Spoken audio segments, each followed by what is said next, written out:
Hi, welcome everyone. It's Chris Petri. Thanks for coming by. Welcome again. Let's talk palettes again today. As you know, I have about 2 or 3 really good palette videos. If you ever want to check out my palette videos, you just type in Chris Petri, palette, the word palette, P-A-L-E-T-T-E, in the YouTube search bar, and you will find at least 2 or 3 really good videos on watercolor palettes. Today I wanted to take a look at our watercolor palettes and see how we can get a lot of mileage out of kind of looking more into the way we set up our palette, our colors, how you might approach doing some different things with your colors and your actual palette that you use on a daily basis. I know I've probably mentioned this in other videos, and it's definitely an important thing to always consider is kind of finding a palette you kind of like, the colors you really like to use mostly for most of your work. I found that when I was first starting out with watercolors, I just used any old colors, and then I started following different artists and what colors they used, and that really was very helpful. So I would say if you have a favorite artist or two, maybe pick 1 or 2 artists that are your favorites, and then you just you do research and find out what their colors are that they use, and then you kind of like go from there, and you try to write down the names of the colors that they use and maybe what brands they use, because sometimes brands have different names for the same color. So sometimes an artist might say I use cadmium yellow, another artist might say I use cadmium lemon yellow. So sometimes the way an artist phrases their colors is a clue to what brand they might be using for a specific color. So some artists will use 2 or 3 different brands. Usually they stick with 2 or 3 different brands most of the time for their basic colors. So in order to have a better understanding of our colors and our palette, let's do a quick exercise here just to get ourselves more in tune with what colors we're using, and perhaps what are one of our favorite artists or 2 artists that we have, what their favorite colors are. Maybe we can use those. I really believe it's important, if at all possible, try to maybe pick a palette and then stick with it for a while, like for maybe, I would say a year maybe if you can.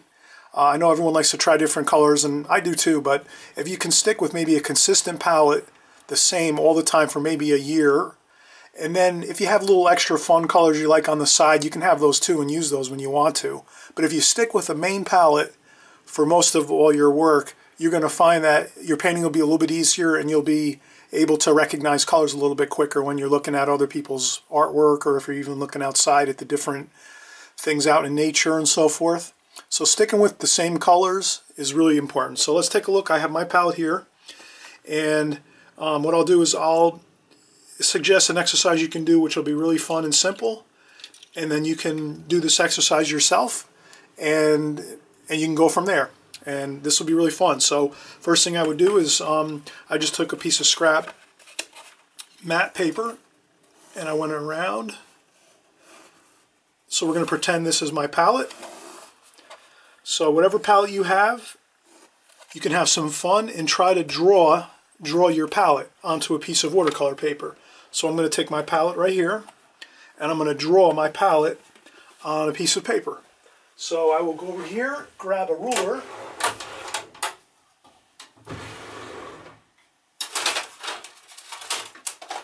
and I have something here. Okay, so I got a straight edge. This is actually a stencil. So I got a straight edge, and I'm just going to make my row across. That's it for that. Then I go over here, I make my second row, which is the blue, or my blue colors here, and I make the line there. And I have a few more colors over here, so I have my blacks over here, ivory black and Payne's gray. And then under this row here I have 2 extra colors that I sometimes use.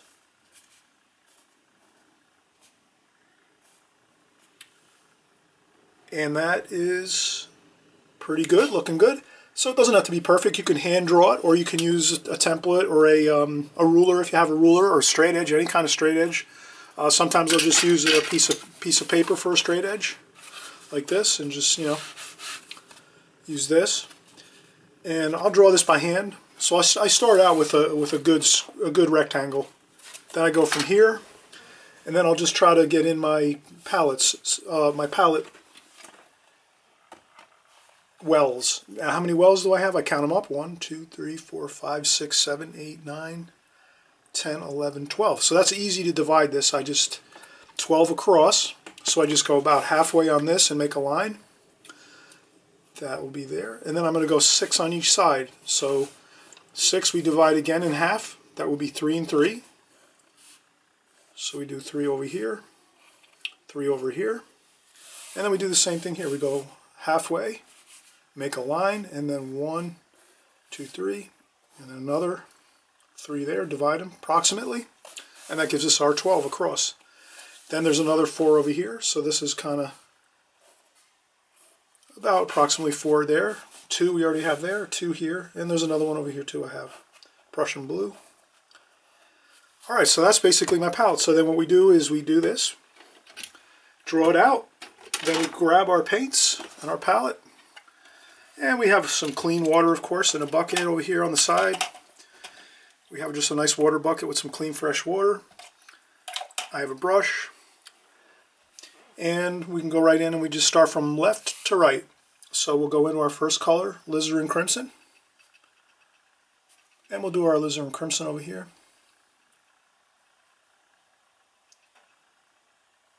This also helps with practicing brush strokes. Then we clean our brush. So we clean our brush in between each of the colors that we're going to put here on the palette. The next is cadmium red. You can leave a space between if you want. Or you can just paint them right next to each other, right up against. Okay, cadmium red. Then this one here, let's do this. We'll go in and I have 2 colors here I separated. Cadmium orange. I don't use a lot of cadmium orange.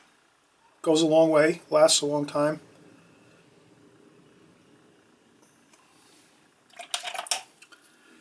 Cadmium lemon yellow, which is the cool yellow.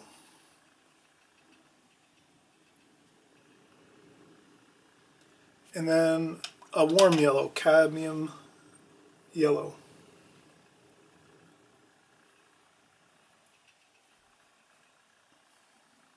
Okay.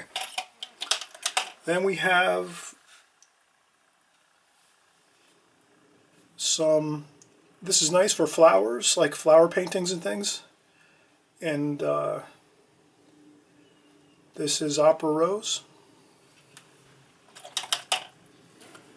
Then we have our standard in our palette is yellow ochre. This is a great standard color everyone has in their palette most times. Most watercolor artists always have a yellow ochre. Then we have raw sienna, which is very close to the, it's very similar to the yellow ochre, except it's more transparent. Yellow ochre is more opaque. Then next to that we have our raw umber, and that's getting towards the more the brownish color. It's a nice earth tone, looks great in any kind of landscape paintings, and just an all-around another great versatile color, beautiful earth tone color. Then we go over to our burnt sienna, another beautiful color. It's a staple in most watercolor artists' palettes, and we're leaving some space in between each.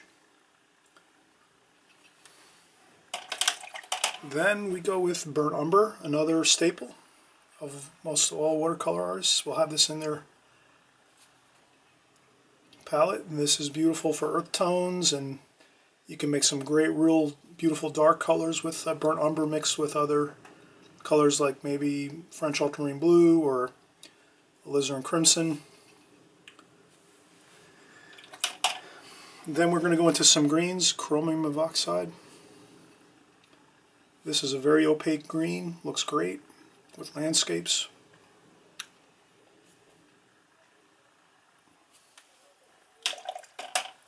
And then we're going to go with a beautiful olive green.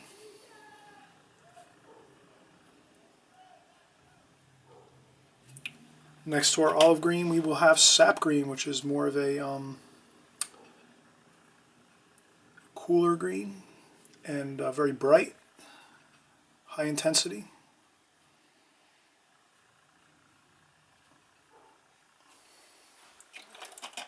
And then we have our Viridian, which is another standard on most all watercolor artists, and we'll use the Viridian green, beautiful to mix in with some watercolors and for like oceans and plants and landscapes.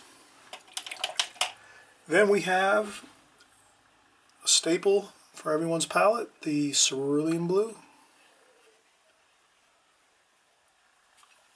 And next to that, cobalt blue. That's a great all-around blue for everything.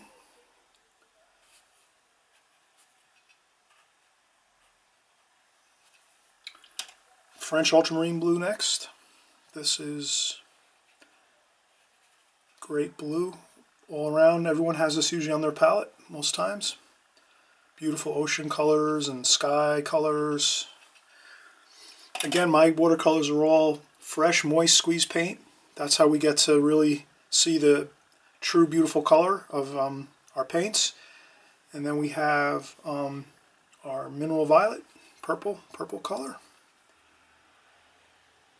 And that's another beautiful color. A lot of artists use this for their shadow colors in clouds, on the ground, anywhere shadows are. The beautiful purple color is nice, beautiful for flowers, any kind of floral arrangements. Lots of beautiful floral type pictures with purple. Mountains, distant mountains with purple, beautiful color. Then we're going to go down and we're just going to do our quick Payne's Gray.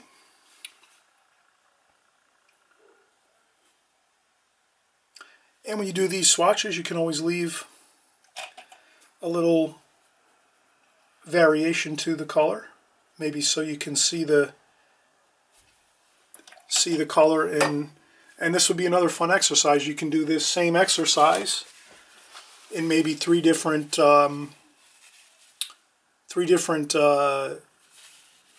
ways. Let's say you could do it this way with thick paint, do another wash with a medium amount of water, and then do another one of these with very little paint and more water.